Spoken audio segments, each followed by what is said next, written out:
भगवान विष्णु की मूर्ति एक क्षतिग्रस्त अवस्था में है और वो एएसआई साइट है, उसको उसकी सुनवाई के लिए, उसको संरक्षित करने के लिए एक ग्रुप सुप्रीम कोर्ट में जाता है और वहां पर ये कहता है कि इसका संरक्षण हो।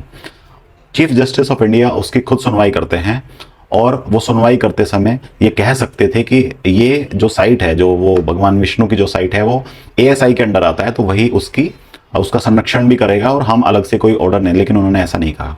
उन्होंने भगवान विष्णु का अपमान किया और उस अपमान में उन याचिकाकर्ताओं को ये धमकाते हुए कहा कि अगर तुम्हारे भगवान इतने ही पावरफुल है तो उनको जाओ और उनसे अपील करो कि वो खुद की रक्षा क्यों नहीं कर सकते।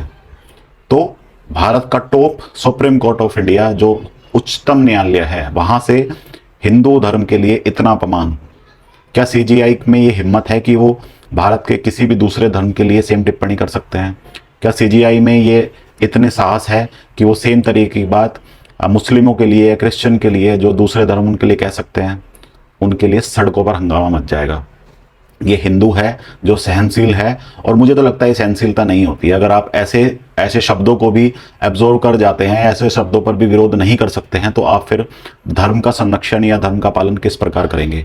सीजीआई को समझना चाहिए कि आप भारत के इस 100 करोड़ के देश में बैठे हो, 140 करोड़ के देश में बैठे हो, जहां पर 100 करोड़ से ज़्यादा हिंदू है, उसके बावजूद तुम इस तरीके की बात कर सकते हो, तो ये कितनी बड़ी सहनशीलता है।